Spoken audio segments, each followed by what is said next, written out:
breathe. There was a hand covering my mouth and another shaking my shoulder, startling me out of a heavy sleep. 1,000 frantic thoughts dashed through my mind in the space of a single heartbeat. It was happening. My worst nightmare was coming true. They're here. They've come for me, I thought. My eyes blinked, staring wildly around the dark room until my father's face came into focus. I stilled my thrashing, thoroughly confused. He let go and stepped back to regard me coldly. I sat up in the bed, my heart still pounding. Dad? Sydney, he said. You wouldn't wake up. Naturally, that was his only apology for scaring me to death. You need to get dressed and make yourself presentable, he continued, quickly and quietly. Meet me downstairs in the study. I felt my eyes widen, but didn't hesitate with a response. There was only one acceptable answer. Yes, sir, I said, of course. I'll go wake your sister. He turned for the door, and I leapt out of bed. Zoe, I exclaimed. What do you need her for? Shh, he said. Hurry up and get ready. And remember, be quiet. Don't wake your mother. He shut the door without another word, leaving me staring. The panic that had only just subsided began to surge within me again. What did he need my sister Zoe for? A late-night wake-up meant alchemist business, and she had nothing to do with that. Technically, neither did I anymore, not since I'd been put on indefinite suspension for bad behavior this summer. What if that's what this was about?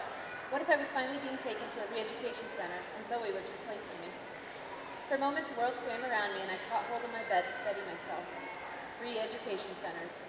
They were the stuff of nightmares for young alchemists like me. Mysterious places where those who grew too close to vampires were dragged off to learn the errors of their ways. What exactly went on there was a secret, one I never wanted to find out. I was pretty sure re-education was a nice way of saying brainwashing. I'd only ever seen one person who would come back, and honestly, he'd seemed like half a person after that.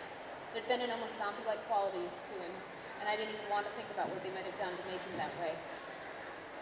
My father's urging to hurry up echoed back through my mind, and I tried to shake off my fears. Remembering his other warning, I also made sure I moved silently. My mother was a light sleeper. Normally it wouldn't matter if she caught us going off on alchemist errands, but lately she hadn't been feeling so kindly toward her husband's and daughter's employers.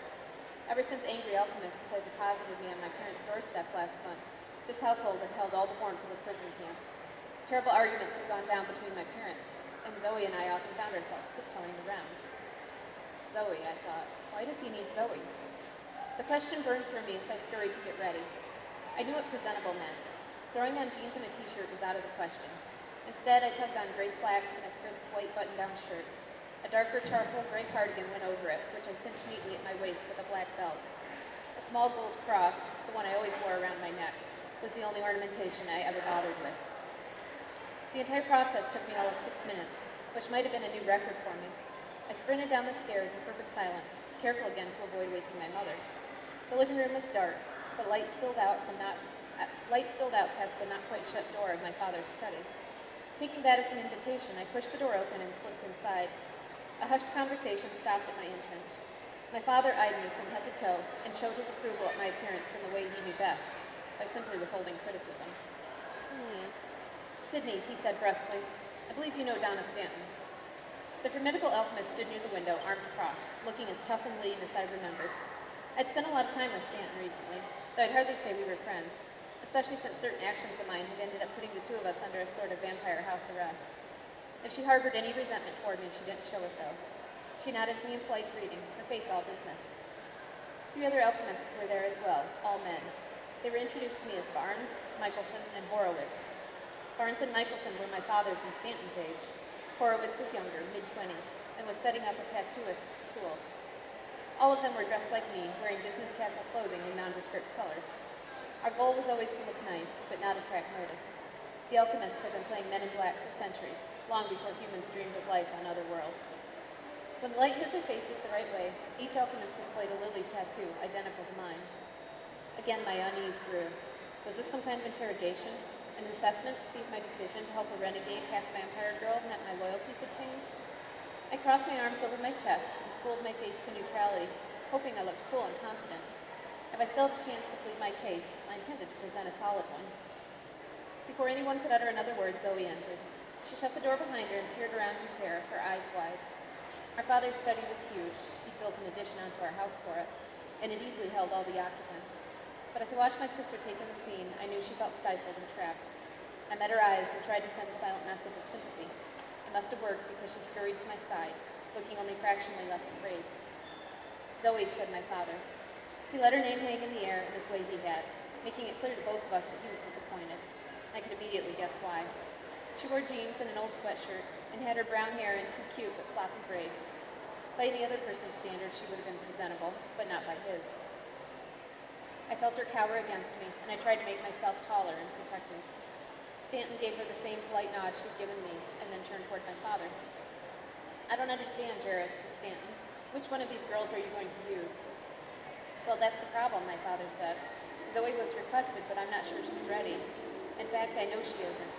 She's only had the most basic of training, but in light of Sydney's recent experiences, my mind immediately began to pull the pieces together. First, and most importantly, it seemed I wasn't going to be sent to a re-education center. Not yet, at least. This was about something else.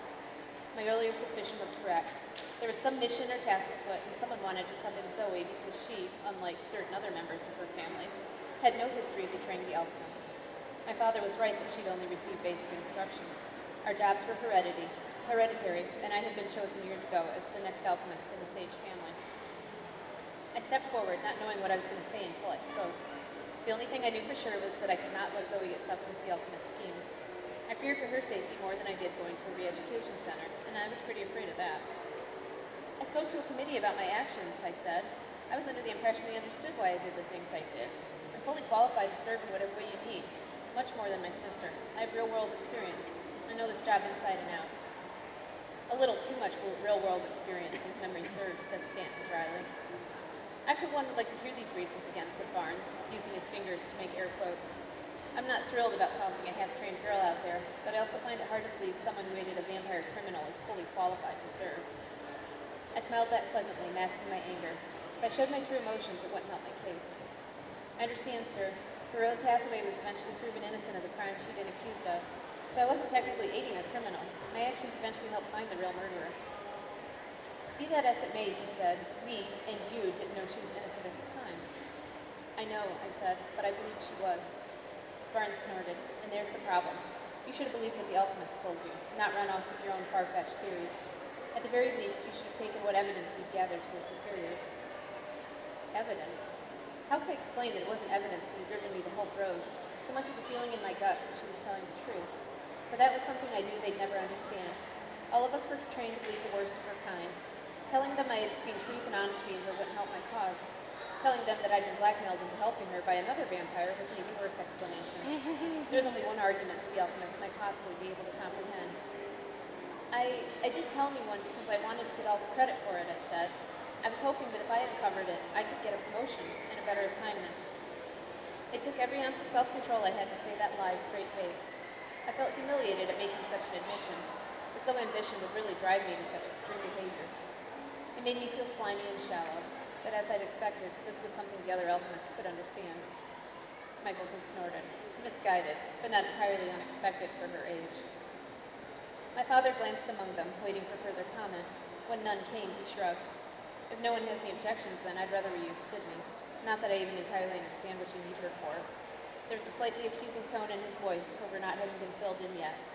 Jared Sage didn't like to be left out of the loop. I have no problem with using the older girl, said Barnes, but keep the younger one around until the others get here, in case they have any objections. Horowitz spoke up for the first time. Then what do you want me to do? Re-ink Sydney, said Stanton decisively. Even if she doesn't go, it won't hurt to have spells reinforced. No point in inking Zoe until we know what we're doing with her. My eyes flicked to my sister's noticeably bare and pale cheeks. Yes, as long as there was no Lily there, she was free. Once the tattoo was emblazoned on your skin, there was no going back. You belonged to the alchemists. The reality of that had only hit me in the last year or so. I'd certainly never realized it while growing up. My father had dazzled me from a very young age about the rightness of our duty. I still believed in that rightness, but she'd also mentioned how much my life it would consume. Horowitz had set up a folding table on the far side of my father's study. He patted it and gave me a friendly smile. Step right up, he told me. Get your ticket. He helped me lie down, and though I was too afraid of the others to open the smile back, I hope my gratitude showed in my eyes. Another smile from him told me he understood. Turning my head, I watched as Barnes reverently set a black briefcase on a side table. The other alchemists gathered around and passed their hands together in front of them. He must be the priest, I realized. Most of what the alchemists did was rooted in science, but a few tests required divine assistance. O Lord, he intoned, closing his eyes, bless these elixirs, remove the taint of the evil they carry, so that their life-giving power shines through purely to us, your servants.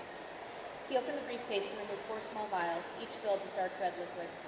Labels that I couldn't read marked each one. With a steady hand and a practiced eye, Barnes poured precise amounts from each vial into a larger bottle. When he'd used all 4, he produced a tiny packet of powder that he emptied into the rest of the mix. I felt the tinkle in the air, and the bottle's contents turned to gold. He handed the bottle to Horowitz, who stood ready with a needle. Everyone relaxed, the ceremonial part complete.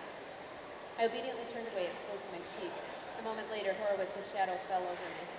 This would sting a little, but nothing like when you originally got the first one. It's just a touch-up.